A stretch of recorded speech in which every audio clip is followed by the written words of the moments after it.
Welcome to this week's edition of World Crisis Radio. This is Webster Tarpley speaking from Washington, D.C. Now, the Kiev fascist clique has gone on a killing rampage in eastern Ukraine. In doing so, I gather that they have signed their own death warrant at this point.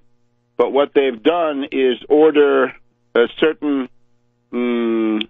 military units under their control. There are some of the, what can we say, the regular army of Ukraine, if there is such a thing. But the principal forces engaged are the actual Sturmabteilungen, right? The outright fascist forces of right sector. And the way that they've covered this, right, the technicality they've used is they say, oh, the Geneva Accord told us to disarm the illegal armed groups, but we've legalized them. We have, in effect, incorporated them into a legal force, or the color of legality at least, which is the National Guard. So when you hear National Guard vis-a-vis this Kiev fascist cabal, National Guard means right sector, and that means the worst. Nazis, fascists, they're as bad as anything that there's ever been. So the news this morning is that this group is attacking some cities in eastern Ukraine, and they've started with Slavyansk. Now, Slavyansk is a key place because it has some militant people there, and because it's situated on that key road from Rostov-on-Don there in the southeast towards Kharkov, the second largest city of Ukraine, and it's one way that you'd have to get supplies in from Russia, although there are other ways much more directly across the border. Better yet, if you take Kharkov, you're going to want to go down that road to roll up the fascist forces there in eastern Ukraine. Some guy wrote me an email saying, I'm from Ukraine, I never met a fascist. Well, I suggest you go see Yarosh and Chanibok and the leadership of Right Sector and the leadership of the Svoboda Party, and maybe that will handle it for you. The situation this morning now is, according to Turchinov, many Russian dead, pro-Russian dead. Turchinov, the putsch president, the top fascist in the Kiev clique at the moment, an ally, of course, of Timoshenko, the gas princess, and kleptocrat. So Turchinov, many are dead. The attack started at in the middle of the night, 3 o'clock in the morning or so. Typical fascist sneak attack in this area of Slavyansk, and this is carried out in part by having these commandos rappel from helicopters, but in the process, at least 2 of the fascist helicopters have been shot down, and it may be as many as 4 fascist helicopters shot down. We're beginning to see rocket-propelled grenades and these light bazookas showing up more. What does that mean? Well, it means that they don't want to be sitting ducks. The technique is therefore that of the Nazi Einsatzgruppe, where you'd have the SS go in, and they would provide the framework, the umbrella for the operation, and then you'd have the Hilfswillige, right? The Hilfswillige, or Hebes, would be the right sector in this case. So they go in and actually do the killing. So many killed on the pro-Russian side, according to Turchinov, at least 2 helicopters shot down, and whatever happened to pilots and crews, that's anybody's guess. So that attack is coming. I think I said last week it's likely that something will happen on the 2nd of May. Well, there has been a large pro-Russian move this past week, which is the taking of the city of Lugansk, one of the 5 or 6 largest in the country, I believe, and that has been pretty much wrapped up by the pro-Russian side. The progress made by the pro-Russians was to seize about a dozen buildings, including those in Lugansk. There was an attempt by the fascists to storm the town of Mariupol down on the Black Sea coast, or Sea of Azov coast, whatever it is, and that was repelled. And this was so humiliating that the component of the Kiev fascist clique, Avakov, we know Avakov, A-V-A-K-O-V, Interior Minister. This is the guy we know as the jailbird, because he's the one who was put into prison in Rome because of his international real estate crimes and financial crimes. So I think the situation for these characters looks ominous for the Kiev characters. The other thing, the action has been extended to Odessa, and I think we don't need to pretend here, right? This is Novorossiya. It looks to me like Putin's intent is to use these methods that we've seen in Crimea to detach the entire Black Sea coast, reaching over to Odessa, which is the second port. It's a significant port. It's a large Russian city, traditionally Russian, absolutely no doubt about it. This is where we had the 1905 revolution, right? The Potemkin steps going down to the port. You've seen it, Battleship Potemkin by Eisenstein. That's Russia. So that corridor, which is more than a corridor, is going to leave Ukraine. Essentially what you're going to have is starting somewhat west of Kiev and going as far as it goes. You're going to have a landlocked Ukraine, which is centered on Lvov, essentially, on the fascist metropole of Lvov, and that will be the end of that, so that this will be a landlocked state, and it will not have any window onto the Black Sea. So that's all happening. Odessa, a big step forward, right? Bigger than Lugansk in some ways, but these are all big steps forward. In the course of the past week, we had the fascist leader Turchinov say the Ukrainian regime is helpless to maintain public order in eastern Ukraine. Well, at that point, under international law going back centuries, if there's a country that's your neighbor on your border, and they have chaos, anarchy, killing, and so forth going on, and that government is impotent to restore public order, then you have, under international law, the right to send in your forces to restore order.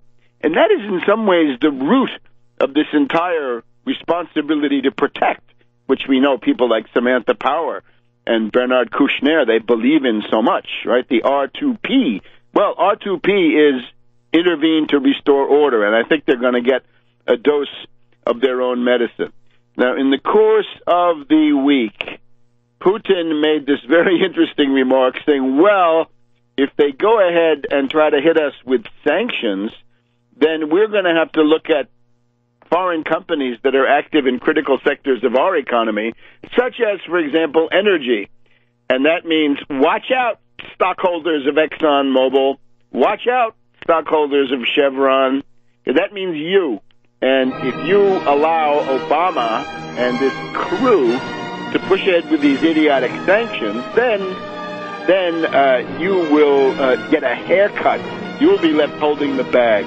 We'll be back in a minute on World Crisis Radio. World Crisis Radio. Let me just mention, if you're interested in showing some solidarity with Russia in this time of hysteria, right? We've got Professor Stephen Cohen and his wife, who runs the Nation magazine, right? This is Katrina vanden Heuvel of the famous CIA or OSS family. They say, oh, it's so terrible. There's no movement against this foreign adventurism, possible aggression, possible war that we had, right?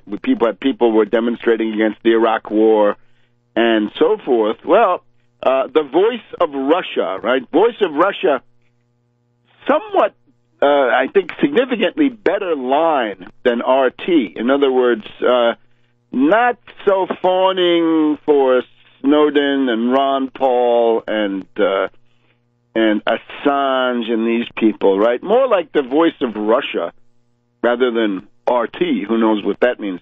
The Voice of Russia will actually send you a St. George's ribbon. And this is important now. A week from today, here it is May 2nd in Washington.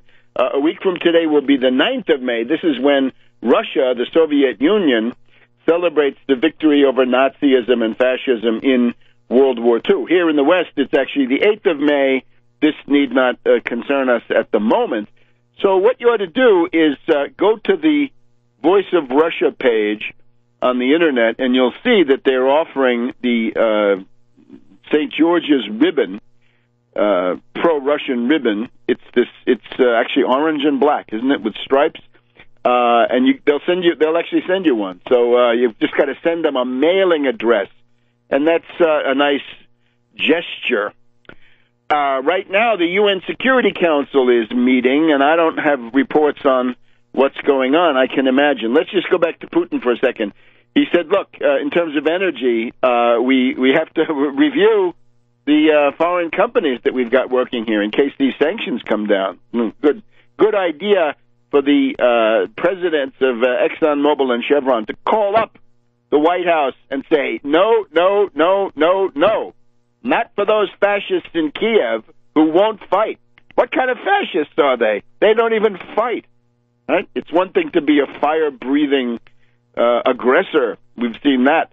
Not good. But even more pathetic is a fascist who whines and says, we're helpless, says Turchinov. This is sort of postmodern fascism, I guess. All right. So Putin made the comments on energy. Putin then, yesterday, told the Ukrainian fascist group, you have to get your army out of southeast Ukraine. You got to get out of the south and the east. And that, of course, was to try to head off this terrible confrontation that's going on right now.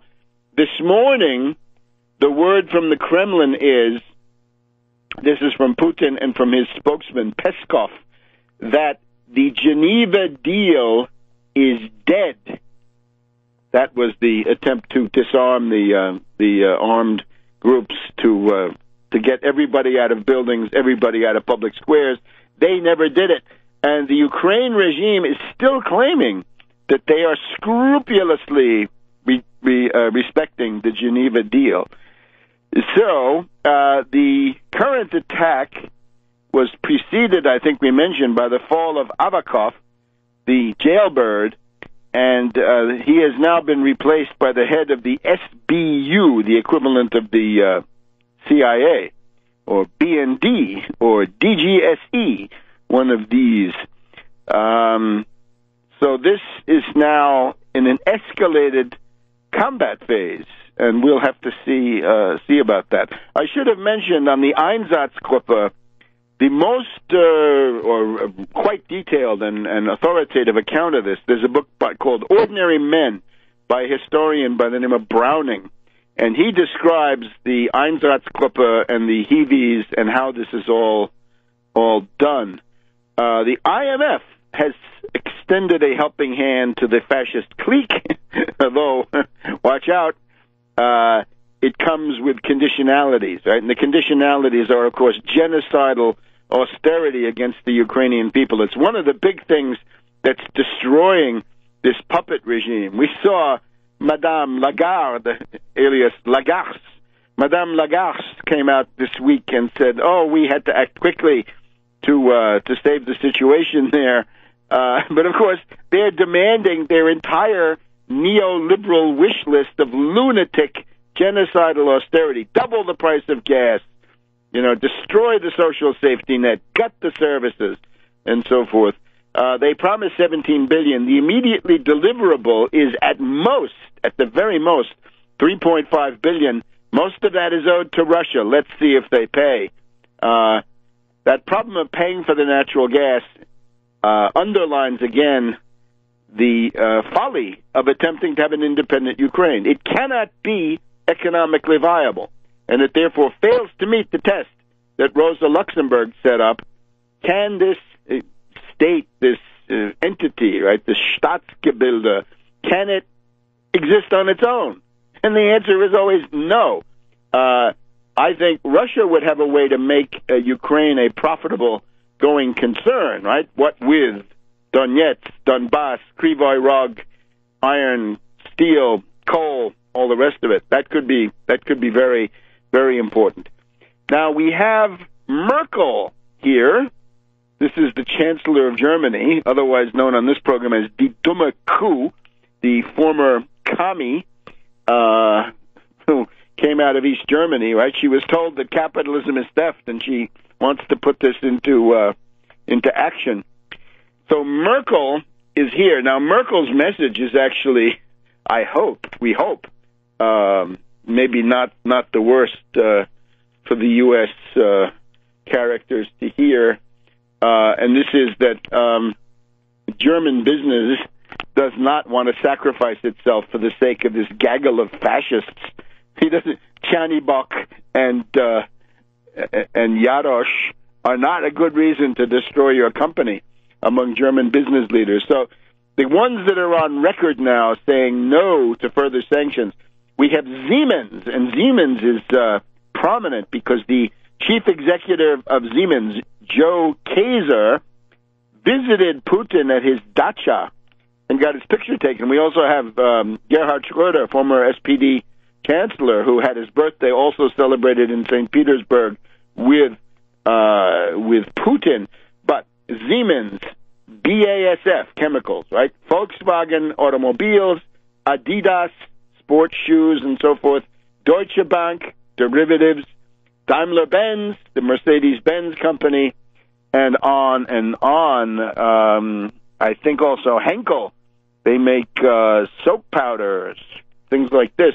I think these are all companies that have basically told Merkel, die dumme Kuh, to back off and, let's not hear too much about Ukraine, right? Let those fascists take care of their own, let them fight their own battles. Good maxim. Back in a minute. The story of the OSCE monitors, right? OSCE, the Organization for Security Cooperation in Europe. It's the old Helsinki treaty from 1975 with slightly different membership. A group of these characters traveling in OSCE vehicles was rounded up by Ponomaryov, Vyacheslav Ponomaryov. Ponomaryov there in Slavyansk captured them. So who do we have? 5 Ukrainian military and or SBU, that is Ukrainian CIA types.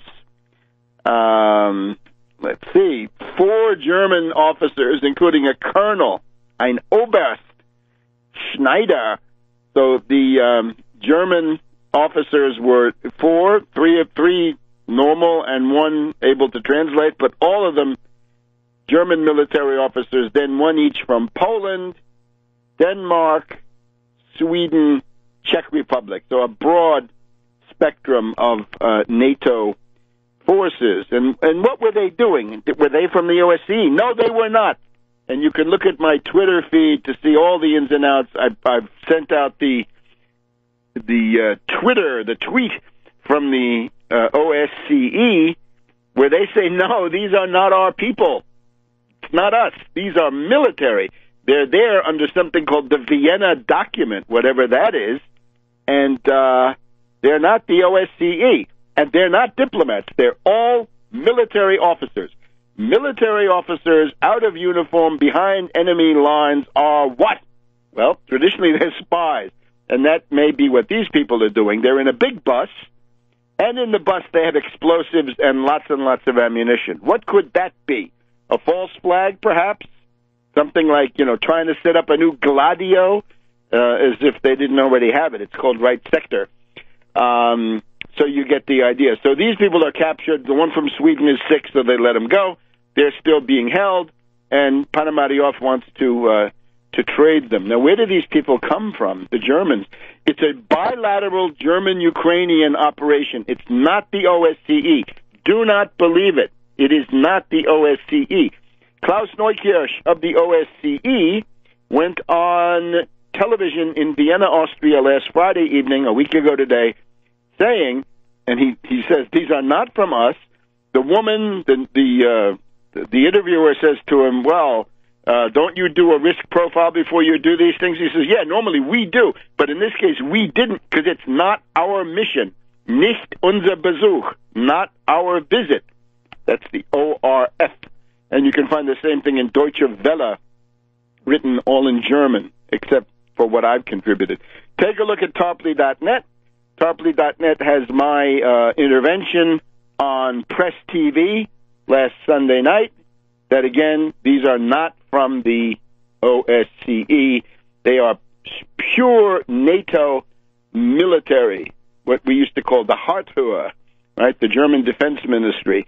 And where are they from? Well, there's this place called Geilenkirchen. Geilenkirchen is a big NATO base north of Aachen, and this is where the AWACS airplanes fly from. So this is top-level NATO military intelligence, reconnaissance, observation, and they're a unit of the Bundeswehr, the German army, called the Zentrum für Verifikationsaufgaben, Center for Verification Tasks, or maybe enforcement tasks if it's an arms control treaty, but verification. Trust but verify. Well, verify these guys. They're all from the Bundeswehr. And the leader is a colonel. He's not a diplomat. So that's who you have. And the comedy was that they were taken probably last Thursday, and the negotiations were originally in the hands of the German Defense Ministry. But this was embarrassing. So the German Defense Ministry and others had to lean mightily on the OSCE, saying, look, keep up our camouflage. Don't blow our cover. We're trying to create the illusion that these people are from the OSCE, and don't you get in the way or else. All right, fine. So that's what they did. But then they tried to get Lamberto Zanier, an Italian diplomat, is the general secretary of the OSCE, and Deshitsia, the Ukrainian foreign minister, was saying on Saturday and Sunday of last week, Zanier is coming. He's going to negotiate. He wants to come and talk to these to the pro-Russians, to Ponomaryov and others. But Zanier didn't and hasn't, as far as I can see. He never went. And the other problem is that there's a rotating presidency, which is not being general secretary, but sort of being a figurehead. And the guy doing that is Swiss, and he seems to be more willing to play along than Zanier. Zanier is from far northeast Italy. He's not playing along with that so much. The Russian Foreign Ministry says, look, if you're going to do the Vienna documents, you've got to do notification, and you did not. And you would have to notify Ponomaryov and company, as well as the People's Republic of Donetsk in Donetsk, since that's the one that calls itself a government. But you didn't do that, did you? So those guys are being held. So let's not waste any tears about them. We hope that a prisoner exchange can be arranged, because, of course, the Kiev fascist clique had kidnapped, arrested a number of mass popular leaders in those eastern cities that really ought to be given their freedom, and then you could have an exchange, and that would work fine. So that and you can see what is the goal of this. We just went through all of those German companies that don't want to hear about sanctions. No more sanctions. Nix sanctions nix Sanktionen, they say. Well, then you've got to get some hysteria going, and what better way than to allege that these 4 German officers are really diplomats and they're really being held by nasty Ponomaryov, even though they're from the OSCE. So there you have that, and of course, as I think the Russian Foreign Ministry said today, this attack now on Slavyansk is not helping the condition of those guys, right? Maybe one of the goals of this is that the right sector would like to kill all of those officers and then try to pin that on Ponomaryov and his forces. All right. Now, Breedlove, the NATO commander, is a jerk. Breedlove of NATO, and he says, "Oh, look, we're sending these troops, these token forces, 150 here and there, Baltic states, Latvia, Lithuania, Estonia, Poland. This just to reassure them it's all defensive. Don't worry." You're a fool, Breedlove.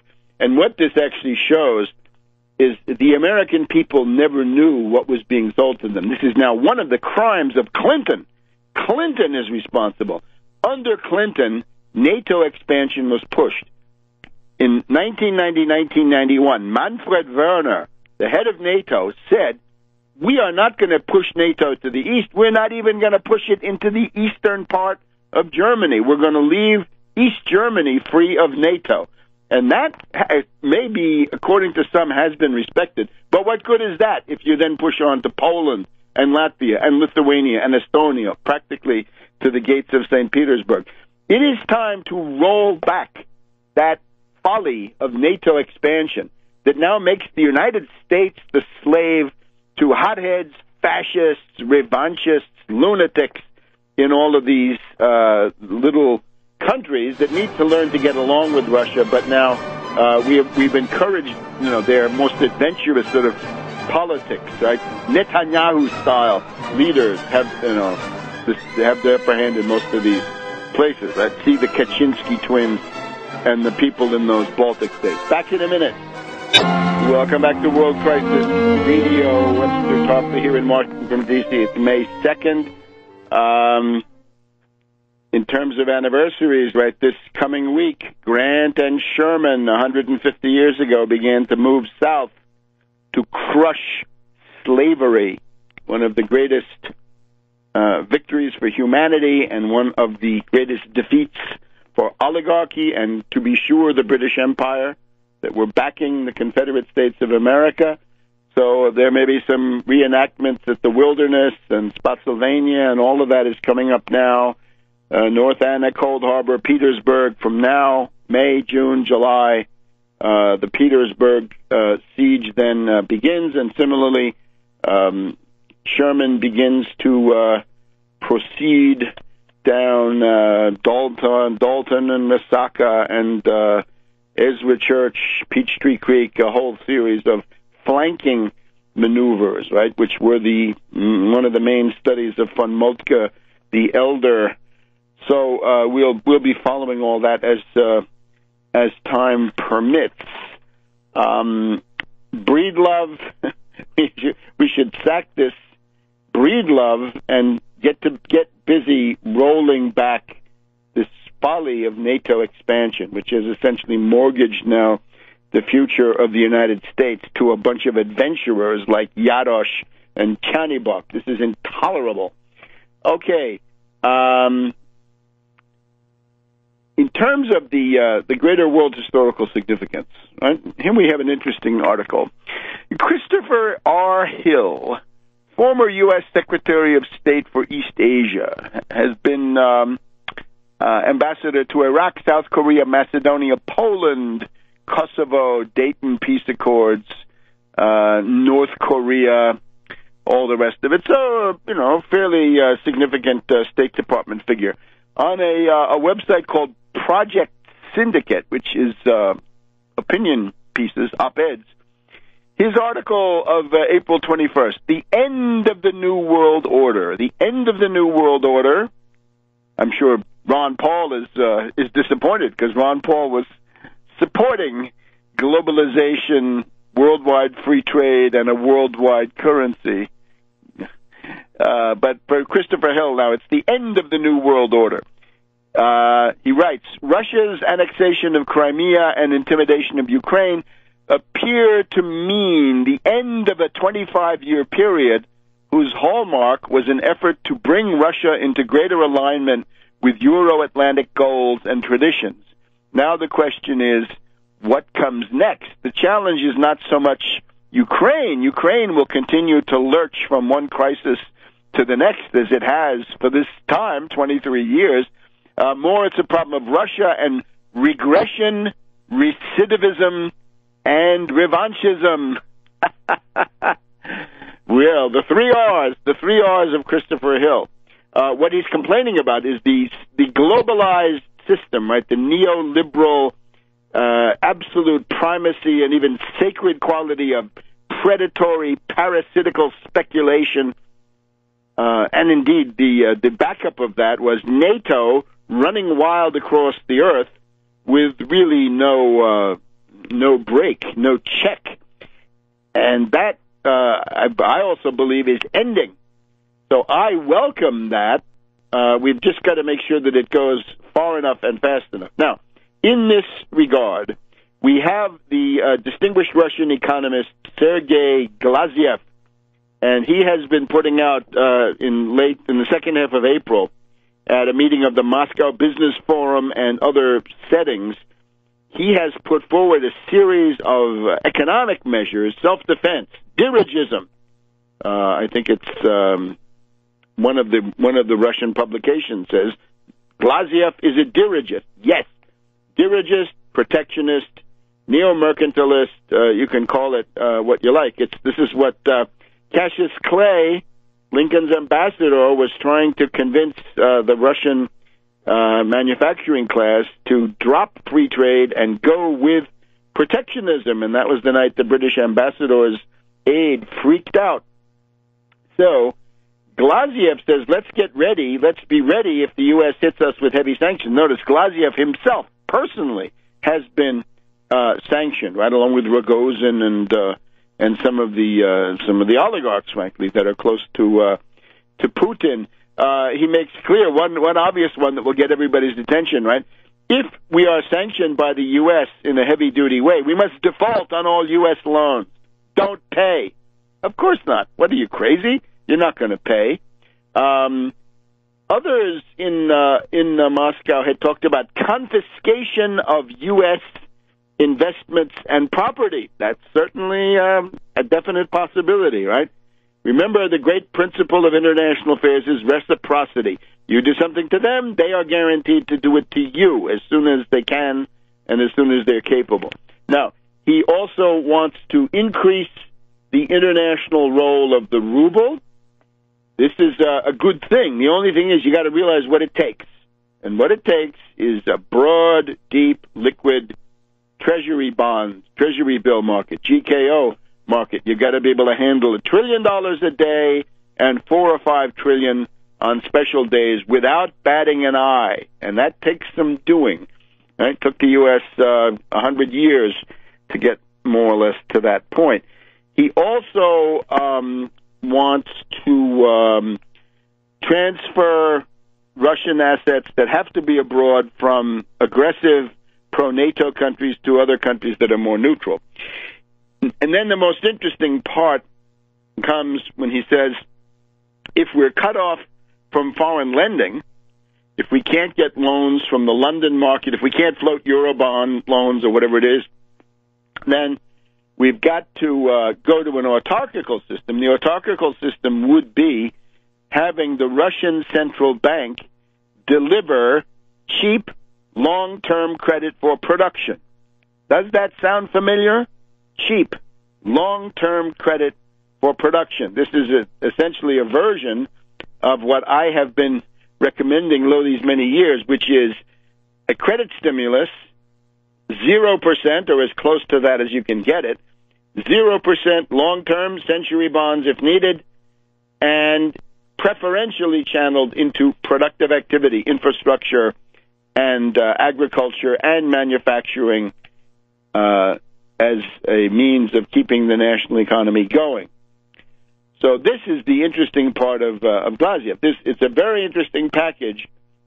The thing that he doesn't seem to have, and maybe I'm just haven't got the right forms of his statement, you're going to have currency controls and exchange controls. This was already true for Mahathir Mohamad and Malaysia back in the Asian contagion, almost 20 years ago now. 1998, the Asian contagion, the country that came through that best was Malaysia, because they put in exchange controls and capital controls. That's what you're going to have to do. And again, you have to realize, what's the story in Moscow, right? You've got two groups. The Siloviki. Siloviki are the power ministries, right? Defense Ministry, Interior Ministry, with all the police, the FSB, the KGB, and so forth, right? The people that have armed men ready to go and military hardware and so forth. So the Siloviki, in a situation of exacerbated international tension, as you have now, the Siloviki would go to the fore. But on the other side, you've got the oligarchs. And Putin, again, has always had this relation to the oligarchs since the Khodorkovsky arrest of 2003. It's, you oligarchs don't interfere in politics, and you can then get away with a lot in terms of what you do in economics. Now, the oligarchs are a chastened crew, right? Berezovsky is dead and so forth. But in the group around Putin, you have got German Gref and you've got Kudrin that I've talked about continuously. Those guys are still arguing for neoliberal economics and free trade. Back in a minute.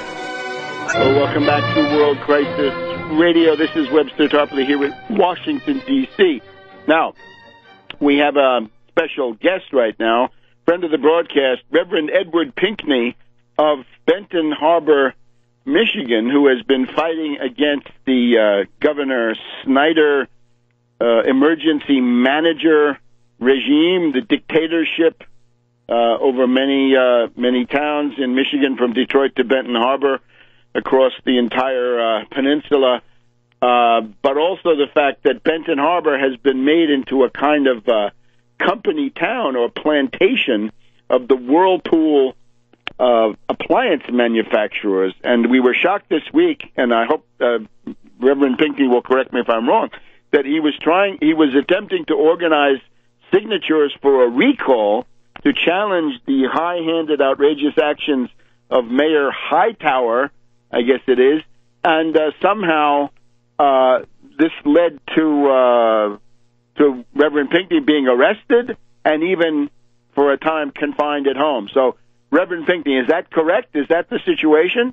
That is absolutely correct, Webster. I tell you, it's been one of them weeks that you dream about as an activist, but the only shame part about it that you was arrested. Hey, let me tell you how this thing unfolded. Sure. On April the 24th, which was my wife's birthday, Dorothy, I'm taking her out for an early dinner, and I'm going up to Kalamazoo, which is about 30 minutes away. But before I can get to Kalamazoo, my phone is jumping off the hook.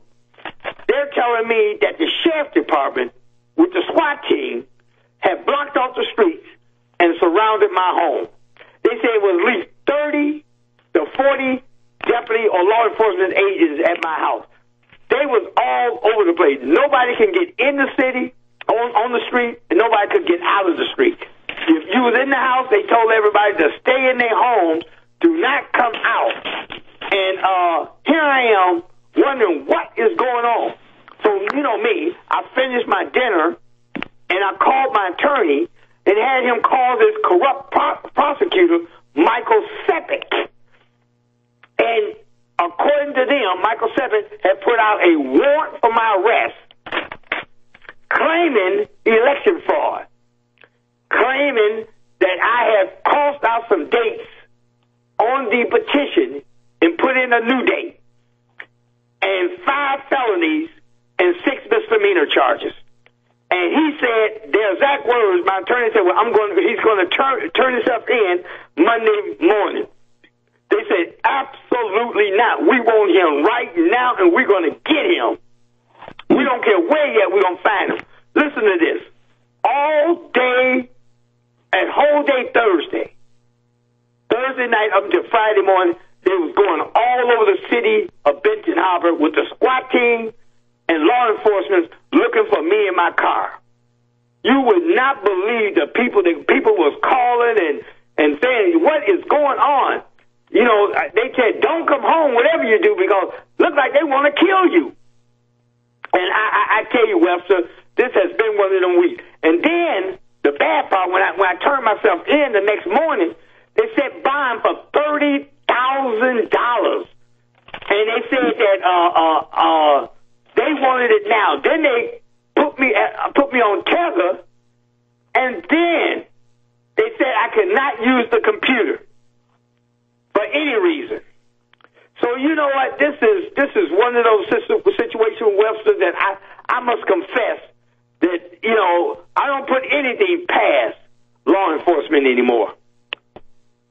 Now, these are the local police controlled by Mayor Hightower, right? Right. Matter of fact, he made a threat that he's going to use all his resources, which is Whirlpool Corporation, Lakeland Hospital, Michael Seppick, the prosecutor, and the Sheriff Bailey. So those are all his people because they're under the influence of Whirlpool. So he said he's going to use every last one of them, and he's going to make sure that they get me. It's outrageous. It's Absolutely, unbelievable. Webster. Who would believe it? And let me just say, I mean, I'm thinking, you know, a lot of hot air has been devoted to many a story, and even in the past week. But this seems to be a critically important case. Have you gotten any publicity about this, or the? Well, you know, the word is spreading like wildfire. It's going from state to state. You know, matter of fact, I got a call from Japan on yesterday, and a guy was wanting to know what is going on down there in Benton Harbor. And I said, well, you really just don't want to know, because what's happening here might be happening up in Japan sooner or later. So that's what that added up to, you know. So we just taking it one step at a time, trying to do what we need to do and stay focused and make sure that we're on top of our program. All right, but right now you're at home, but you're in the house I'm at home, arrest. confined to the house. And you can't use the computer, but the phone? On the GPS. The phone you can use. I can use the phone. And you have a device that they have put on you? Absolutely, around my ankle. Oh. And believe if whatever room I go in, if I go use the bathroom, they know which room I'm in. Outrageous. Yeah, and you know, and who would believe it? That's the part. Who would believe it? You know, nobody would believe this. So, you know, we're just staying focused, doing the things that need to be done, fighting this battle, and taking it one step at a time. And, you know, I went to court this morning, and 3 of the judges recused themselves. They said that they don't even want to touch this mess, because that's what it is, nothing but some mess that they created. And one judge I really didn't want. And he was like, and we almost got him, and I know I would have been unhappy. I got it. Reverend, why don't you tell people how they can help you? I mean, $30,000 bond, you know, people can contribute. And my lawyer probably costs about $50,000. He's going to pay, at least that's the minimum I have to pay him, $50,000. All right, so how can people help? Well, first of all, you can go to bhbanco.org to my website and donate. That's bhbanco.org, Banco, and you can donate on that website, or you can mail me a check to Banco, BANCO, 1940 Union, Benton Harbor, Michigan, 49022. That's Banco, 1940 Union Avenue, Benton Harbor, Michigan, 49022. We really need the funds. In order to fight this battle, we got to to have the resources. If we don't have the resources, we're just spinning our wheels. Sure thing, and I would also urge any media that hear this, and I know some do because it is widely heard. Get Reverend Pinckney, right? You can contact me, Tarpley, through tarpley.net website to the contact feature there, and I'll put you in touch with Reverend Pinckney. Reverend, is there anything also in terms of Snyder's attempt to get reelected in November? Say that again. Snyder is trying to get reelected in November. Do you have anything going in that regard? Well, here's what we're doing now. We're getting ourselves organized, and we're trying to get things together so we can fight this battle against him to make sure that he does not get reelected. Yes, so of course. We're doing the things that need to be done. We're mobilizing, we're organizing, we're getting things together, and we're moving forward. Just because I'm on house arrest does not stop me from mobilizing. Good for you. That's the spirit, Reverend. Absolutely. And listen to this. If people want to call me, they can call me at 269-925-0001. That's 269-925-0001. All right, Reverend. Listen, you hang in there. Let's get you on again next week for a progress report. And Let's in the do meantime, it. Let's I do urge it. all people of goodwill to support Reverend Pinckney. Right. I'm looking forward to being on next week. Okay, bye-bye, Reverend. Don't let them get you down. I know they won't. Back in a minute on World Crisis Radio. Back to World Crisis Radio.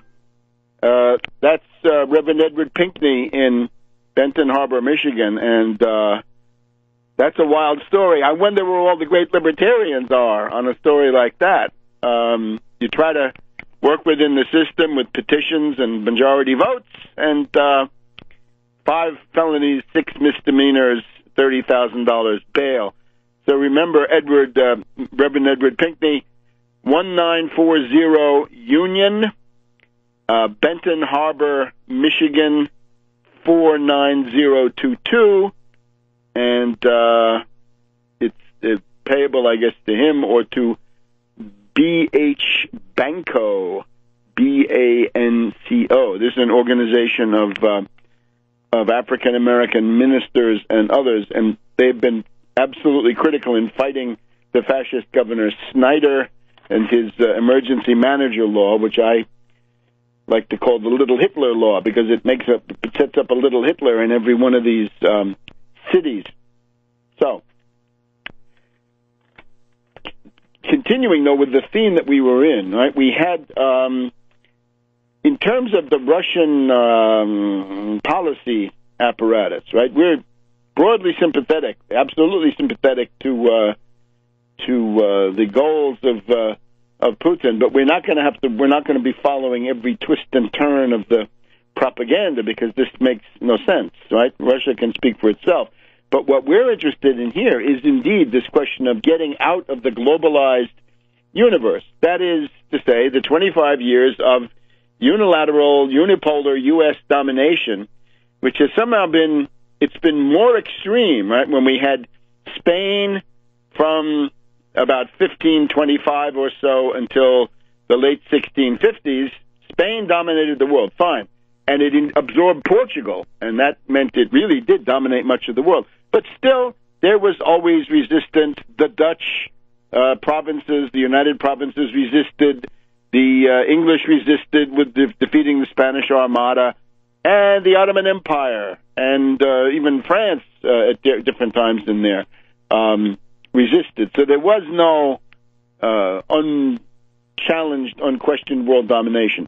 Then the French, in their brief time of domination, say from about 1655 or 1660 until the Treaty of Utrecht in 1715 or so, they were always dealing with William of Orange, the Dutch, the English, this coalition that William of Orange had assembled. Then the entire time from Utrecht until Trafalgar, the British tended to dominate, but the French were still quite strong. Other powers were there. The British were not strong enough to defeat the American Revolution, thanks to help from Holland and and Russia, Catherine the Great, and others.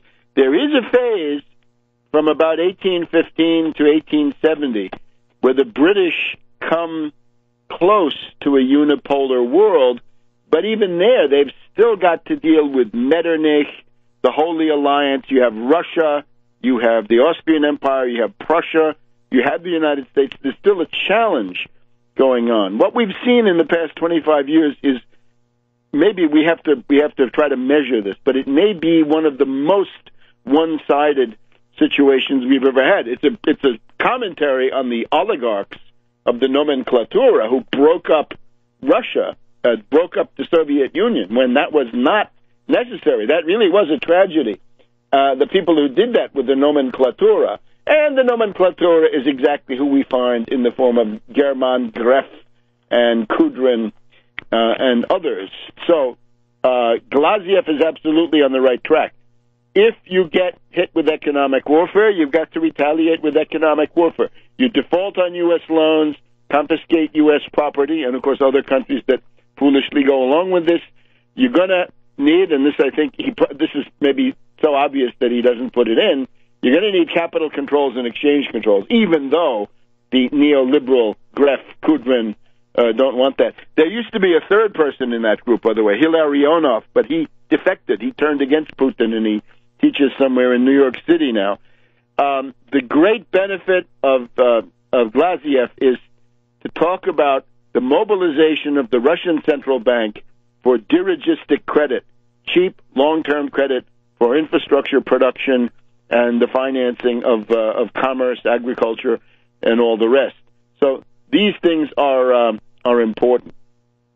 At the same time, you don't need to endorse any publication that publishes an account of this, right? You don't need to give your heart away quite so readily. But now, of course, another thing that it means, right, in terms of Christopher Hill, Fukuyama, right, the end of history. That's junk. That's now finished, right? The end of history of Francis Fukuyama. He had a nice 20-year run with that stuff. That's all over with. Even George Kennan in the 1990s, by the way, we find recommended against the extreme NATO expansion in the way that this was done. Right? You're gonna die for Estonia? Get serious. There's got to be a mutuality of interest, and we can thank Clinton, and we can express our views to Hillary Clinton about this, right? Because this is really, I guess, along with welfare reform, one of the worst things.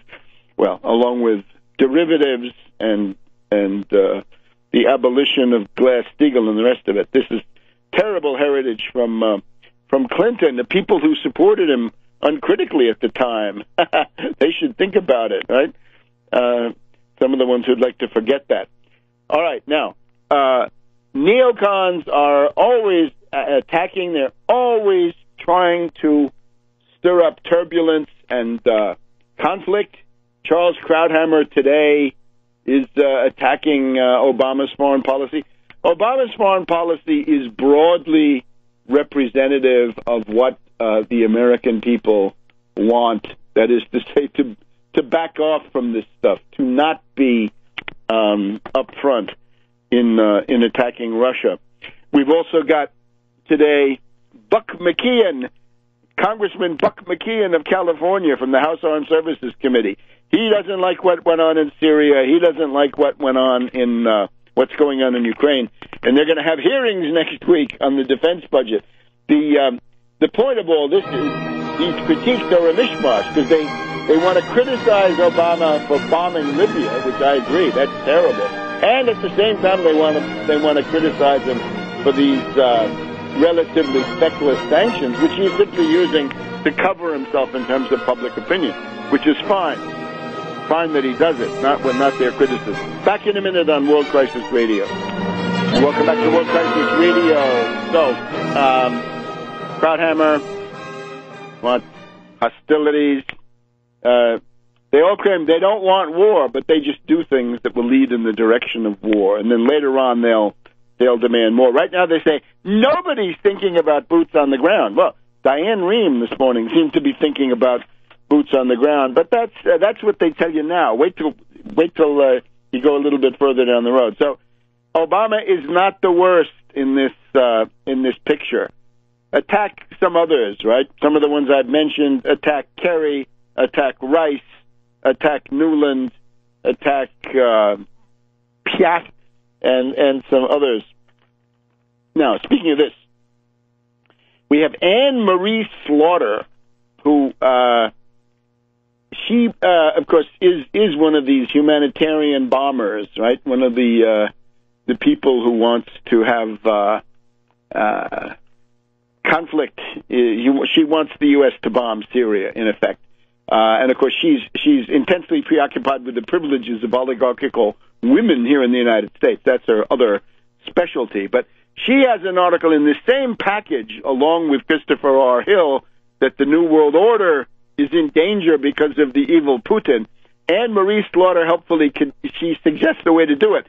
Don't try to do the frontal attack through Ukraine, because the resistance to that is widespread, because people know they can get their heads blown off by a Topol missile with a hydrogen bomb on it. No, says Slaughter, stopping Russia starts in Syria. The solution to the crisis in Ukraine lies in part in Syria. Obama should order an offensive use of force, not just drones. That's not enough, not covert. And that's going to change the strategic calculus in Damascus, Moscow, Beijing, and Tokyo. How did Tokyo get in there? Well, anyway, you see what the idea is. So this is the group that we were following, right? Kerry, Samantha Power, General Petraeus, General Keane, Tim Kagan, I'm sure, and the rest of them. Now, speaking of the Kagans, we've got them too. The Kagans, they are up, I guess it must be today. Yes, today. Robert Kagan, this top neocon advisor to Mad Dog Romney in the campaign, along with all the rest of the bellicose chicken hawk neocon, senior fellow at Brookings, his monthly column. Okay, he's more concerned with Egypt. We're going to get to him in just a minute, but you get the idea that they're interested in lashing out. Right? They've got to get something going somewhere so that they can change popular thinking. It's actually David Ignatius who is looking for ways to attack Syria. David Ignatius is in Rabah al-Saran, Jordan. Remember, the general rule is that the Saudi money, Saudi weapons, Saudi trained fighters come in through Jordan into Syria, and the Qatar-backed crazies, more extreme, Nusra, Al-Qaeda, and the rest of them, they go in through NATO partner Turkey. This whole NATO thing has got to be radically reevaluated. What are you going to be in a war for the sake of Erdogan, of Turkey? This is all crazy. We need to go back to purely defensive or not at all. And defensive does not include supporting rebellions and color revolutions. So most likely NATO has to come to a rapid end. According to Ignatius, they're still in despair, right? Aleppo is, I think by the end of the summer, the fighting in Aleppo will be over. But Ignatius's point is the rebellion against Assad is headless and leaderless. Yeah, good. Wonderful qualities after 3 years and a half of fighting. On the southern front alone, the Jordan front, 55 separate brigades, and now they're concerned that the crazies, the Nusra, the ISIS, and the rest of them, funded by Qatar in the north of Syria, they're now trying to get in through Jordan, although that hasn't been working so well. And here we have an interesting quote from another State Department worthy. This is Ryan Crocker, widely respected former U.S. ambassador to Syria and Iraq. This is the Crocker Bank, I believe. He talked to a think tank in Washington on Thursday, quote, as bad as the Assad regime is, there is something worse, which is extreme elements of the opposition, close quote. Bravo Crocker, now why don't you change your lunatic policy of supporting these people if they're worse, right? Because that's who you're going to get. You're going to get in revolutions, it's generally the most radical faction that takes over.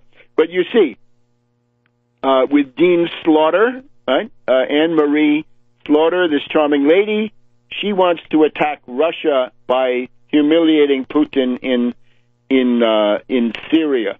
Now, Kagan, his shtick is that he wants hostilities with Egypt, a partnership that damages the United States. Now, you know what this is.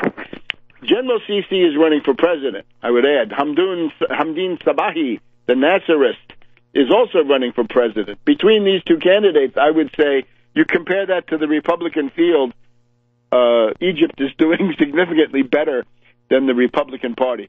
Kagan, and this is, I have to talk about Kagan as Mr. Victoria Nuland, right? Mr. Victoria Nuland, i.e. Robert Kagan, says, one wonders how much further the United States will allow itself to be dragged down into the deepening crisis that is today's Egypt. Now, remember, his brother, Frederick Kagan, and his sister-in-law, Kim, are working with General Keane and Petraeus to help Kerry and Samantha bomb Syria, but now he's concerned about Egypt, right? And, of course, this is terrible. He says they're trying to wipe out the Muslim Brotherhood, and that's no good. Well, what he's whining about is there was a CIA alliance with Morsi and the Muslim Brotherhood. And remember, the breaking point with Morsi, the Egyptian army, Morsi wanted to commit the Egyptian army in a war against Syria to try to bail out the crazies in Syria. This is no good. The American people will not support such a policy. But you see the extreme tension of these neocon and other warmongers, right? We've got more and more of a convergence of the responsibility to protect humanitarian bombers with the out-and-out neocons. So we want to reject all of this. Now they say, oh, but the 680 sentenced and the 500 last week. First of all, most of those people are at large. Many of them are not in the prisons, and I doubt very much that many of those sentences will be carried out. There is this guy, Mohammed Badi, who is the head of the Muslim Brotherhood, who was trying to overthrow the government. Now, you got to be realistic here. Let's look at Egypt under the Egyptian army. Let's compare that to Libya, where you had absolute anarchy and the breakdown of civilization. Let's compare that to Iraq, where you can see an election, yeah, but punctuated by bombs. And let's look back at Algeria. You could probably argue that for somebody like Sisi and the Egyptian generals, it's either do what you're doing and let the human rights hypocrites in the West squeal, or if you don't, you're going to get Algeria 1995 with several 100,000 dead, entire villages wiped out. So what are you going to do? Civilization must be defended. Civilization must survive. Anarchy is not an acceptable program. He banned April 6th. Yeah, April 6th is what? It's AUTPOR. It's a branch of the National Endowment for Democracy, right? It's essentially the CIA. So let's get serious on that one, too. Back in a minute on World Crisis Radio. Welcome back to World Crisis Radio. Now, we got to try to cover some interesting historical terrain here. But first, I'm for the abolition of the death penalty. The death penalty is cruel and unusual punishment, and this horrendous, this piece of monstrous, appalling barbarism this week just reminds us.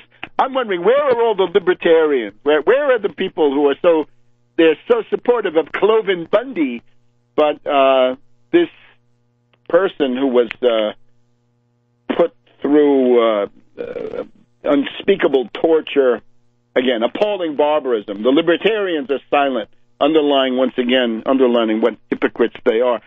The other one that I wanted to mention just in passing, hope to say more about it, the Rats Cabal. We got the Rats Cabal doing a lot at the Supreme Court, Roberts, Alito, Thomas, and Scalia.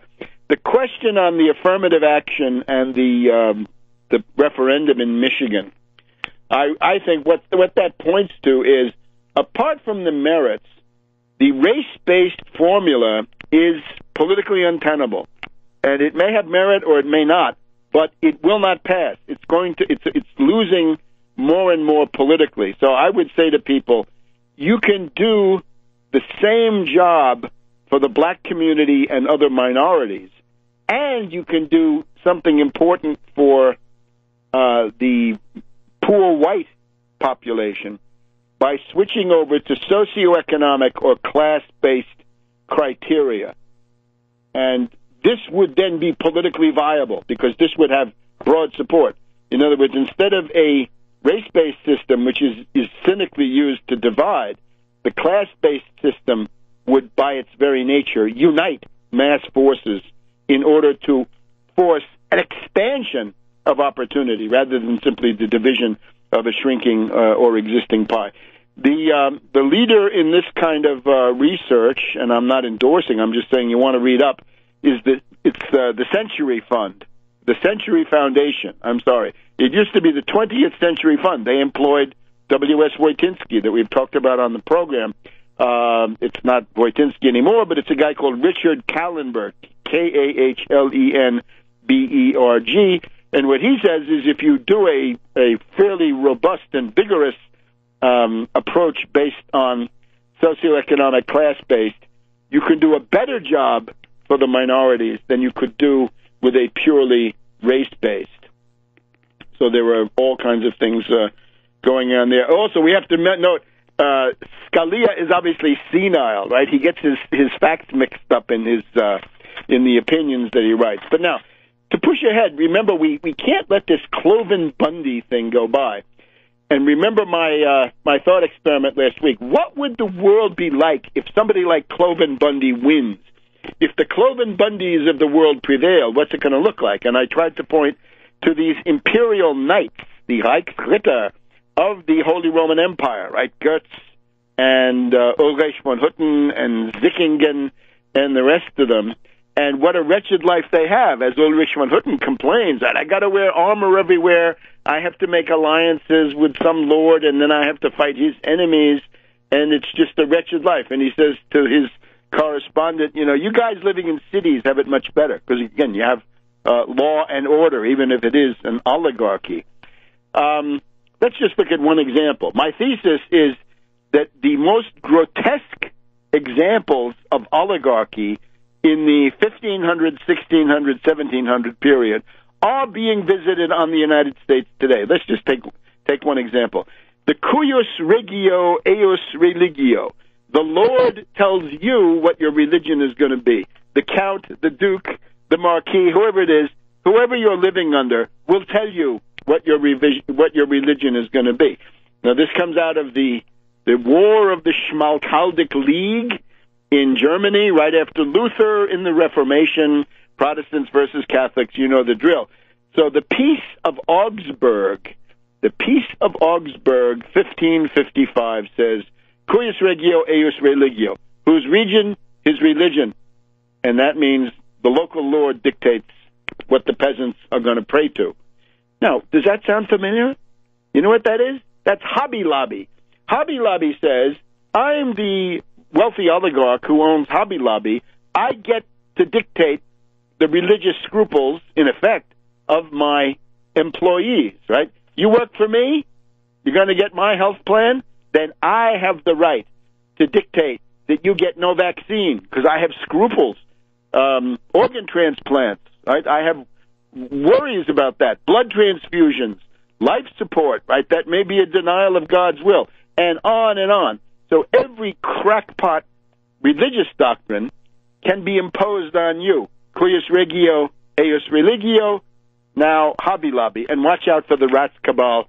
They're coming after you. Now, remember, the cuius regio was considered a German liberty. That meant liberty. And remember that liberty in those days, up until the dawn of the modern era, not so many centuries ago, liberty meant special privilege, and it meant special privilege for oligarchs. So that's what the Hobby Lobby comes down to. But now let's look at an even more extreme case, right? We talked about the Holy Roman Empire. That came to an end in 1805. It was huge, and then it was gone. Napoleon finished it off. Let's look at Poland. Poland is interesting because we're talking about Cloven Bundy and his anti-government point of view, and we have to remember that this critical part of Western Ukraine, where the fascists are running wild in Lvov, that was part of Poland, right, until, the late 1700s. Now, this question of the Republic of Poland, right, before the partitions, Poland was wiped off the map about 1795 and didn't come back again until right after World War I, the Treaty of Versailles. So what did this place look like? It is the place where the landed aristocracy, guys like Cloven, landed aristocracy, latifundists, big landowners, they win out over all the other groups. And in Europe, you can distinguish the French and the German kingdoms, but Scandinavia, France in particular, absolutism, right? Louis XIV, I am the state, very strongly centralized dictatorship of the king, if you like. Then there's the English system. The Dutch have something similar, mixed form, which is parliament and oligarchy, business-oriented, and so forth. But both of these are capable of action. In the case of Poland, the landed aristocracy, the so-called szlachta, the low level, and then the magnati, the big sort of princes, they win out. This is a fairly numerous group. Estimates go from 8% to 15% of Poland were noble. Noble. That's way, way higher than any place else. The low end of the scale is England, right, where the country squire is a squire, he's a landowner, but he's not noble in the English system. Now, the old Polish kingdom, it's an elective monarchy, like the papacy, like the Holy Roman Empire, right, where you have to elect the next king when the old one dies. And the main issue here is, once again, not German liberties in Poland, but Polish liberties, known as the Golden Liberty. The Golden Liberty is a fierce suspicion of central authority and a perpetual invitation to foreign interference, because in the Polish Diet, the Polish Diet breaks up into a French party, a Swedish party, a Russian party, and from time to time maybe a German or Prussian party towards the end. The royal elections were a cockpit of foreign influence, bribery, and intrigue. Now, this place was strong enough to save Vienna and Europe from the Ottoman Turks in the 1680s, but then by 1795, 1800, it's gone. It's totally disappeared. It's partitioned, broken up among Russia, Prussia, Germany, and Austria. Now, how did this come about? Well, there's one big thing. The liberum veto. The liberum veto meant that when the Polish aristocracy, or better yet, their representatives, met for their assembly, one vote could block everything. No matter how many were for it, it could be 99.99999%. As long as there was one of them saying, no, I don't allow it, the thing was blocked. It was blocked. Does that sound familiar? That sounds like the filibuster. That sounds like what goes on in the U.S. Senate. Any oligarch in the Senate gets to block it. And, of course, in an extreme case, they could explode the Diet. Exploding the Diet meant that everybody has to go home, come back next year, and all the work that they'd done in a session lasting weeks or months was immediately wiped out, wrapped up by the pro-Russian side. The progress made by the pro-Russians was to seize about a dozen buildings, including those in Lugansk. There was an attempt by the fascists to storm the town of Mariupol down on the Black Sea coast, or Sea of Azov coast, whatever it is, and that was repelled. And this was so humiliating that the component of the Kiev fascist clique, Avakov, we know Avakov, A-V-A-K-O-V, Interior Minister. This is the guy we know as the jailbird, because he's the one who was put into prison in Rome because of his international real estate crimes and financial crimes. So I think the situation for these characters looks ominous for the Kiev characters. The other thing, the action has been extended to Odessa, and I think we don't need to pretend here, right? This is Novorossiya. It looks to me like Putin's intent is to use these methods that we've seen in Crimea to detach the entire Black Sea coast, reaching over to Odessa, which is the second port. It's a significant port. It's a large Russian city, traditionally Russian, absolutely no doubt about it.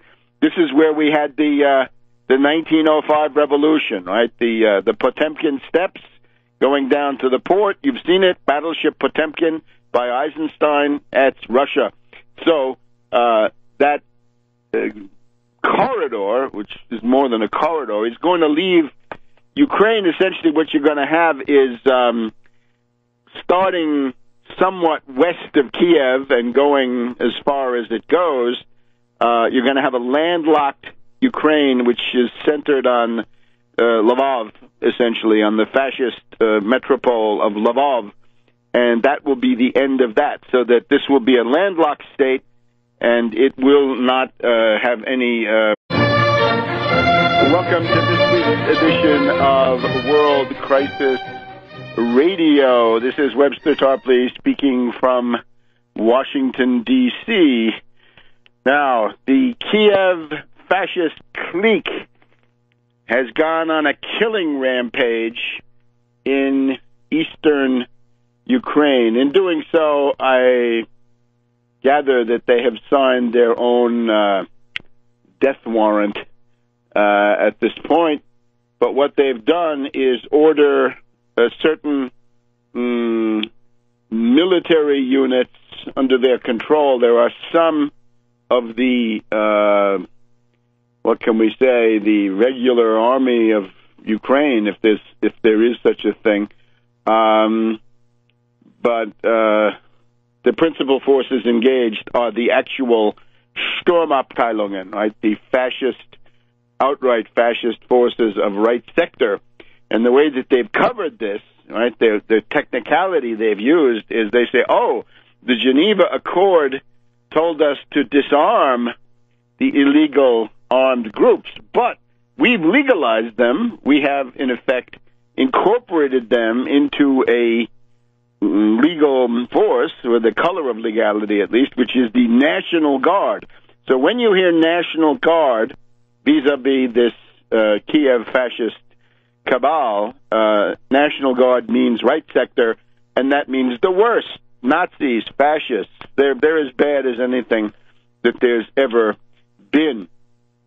So the news this morning is that this group is attacking some cities in eastern Ukraine, and they've started with Slavyansk. Now, Slavyansk is a key place because it has some militant people there, and because it's situated on that key road from Rostov-on-Don there in the southeast towards Kharkov, the second largest city of Ukraine, and it's one way that you'd have to get supplies in from Russia, although there are other ways much more directly across the border. Better yet, if you take Kharkov, you're going to want to go down that road to roll up the fascist forces there in eastern Ukraine. Some guy wrote me an email saying, I'm from Ukraine, window onto the Black Sea.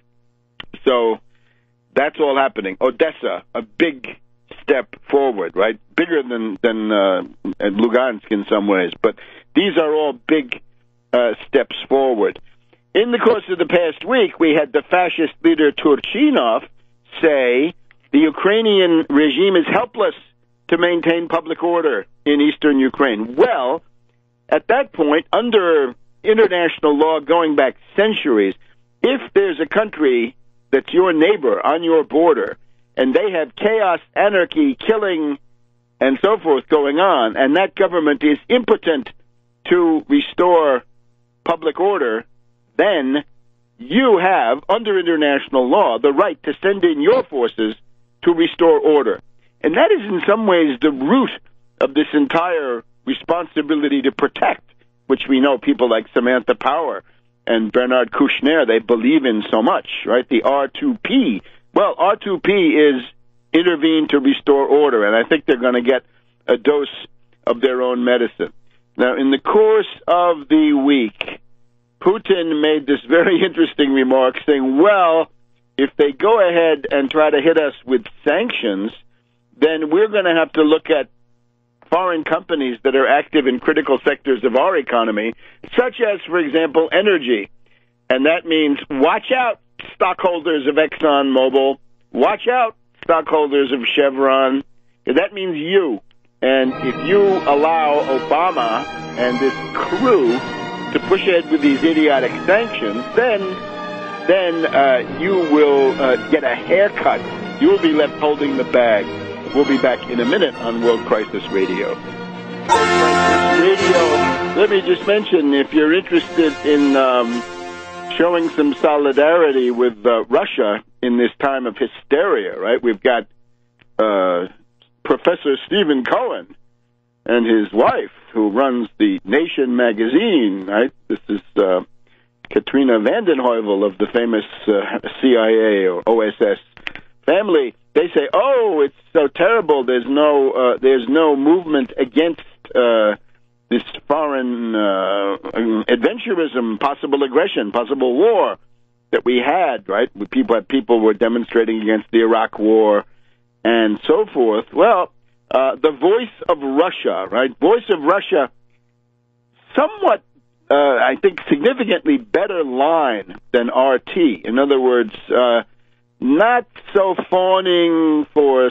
Snowden and Ron Paul and Assange and these people, right? More like the Voice of Russia rather than RT. Who knows what that means? The Voice of Russia will actually send you a St. George's ribbon. And this is important now. A week from today, here it is May 2nd in Washington. A week from today will be the 9th of May. This is when Russia, the Soviet Union, celebrates the victory over Nazism and fascism in World War II. Here in the West, it's actually the 8th of May. This need not concern us at the moment.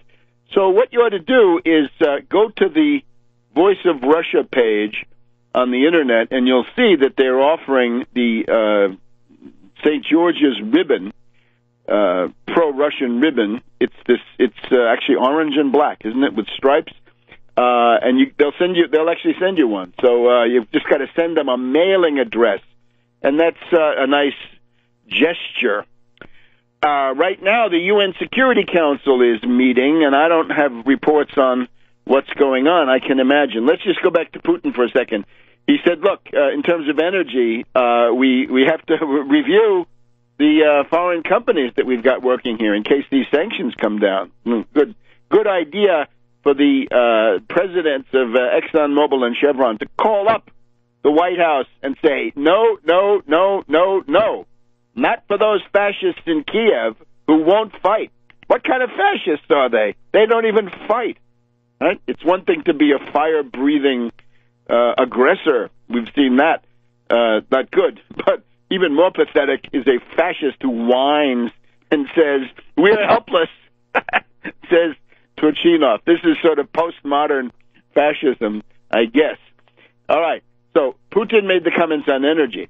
Putin then, yesterday, told the Ukrainian fascist group, you have to get your own. I never met a fascist. Well, I suggest you go see Yarosh and Chanibok and the leadership of Right Sector and the leadership of the Svoboda Party, and maybe that will handle it for you. The situation this morning now is, according to Turchinov, many Russian dead, pro-Russian dead. Turchinov, the putsch president, the top fascist in the Kiev clique at the moment, an ally, of course, of Timoshenko, the gas princess, and kleptocrat. So Turchinov, many are dead. The attack started at in the middle of the night, 3 o'clock in the morning or so. Typical fascist sneak attack in this area of Slavyansk, and this is carried out in part by having these commandos rappel from helicopters, but in the process, at least 2 of the fascist helicopters have been shot down, and it may be as many as 4 fascist helicopters shot down. We're beginning to see rocket-propelled grenades and these light bazookas showing up more. What does that mean? Well, it means that they don't want to be sitting ducks. The technique is therefore that of the Nazi Einsatzgruppe, where you'd have the SS go in, and they would provide the framework, the umbrella for the operation, and then you'd have the Hilfswillige, right? The Hilfswillige, or Hebes, would be the right sector in this case. So they go in and actually do the killing. So many killed on the pro-Russian side, according to Turchinov, at least 2 helicopters shot down, and whatever happened to pilots and crews, that's anybody's guess. So that attack is coming. I think I said last week it's likely that something will happen on the 2nd of May. Well, there has been a large Russian, pro-Russian move this past week, which is the taking of the city of Lugansk, one of the 5 or 6 largest in the country, I believe, and that has been pretty much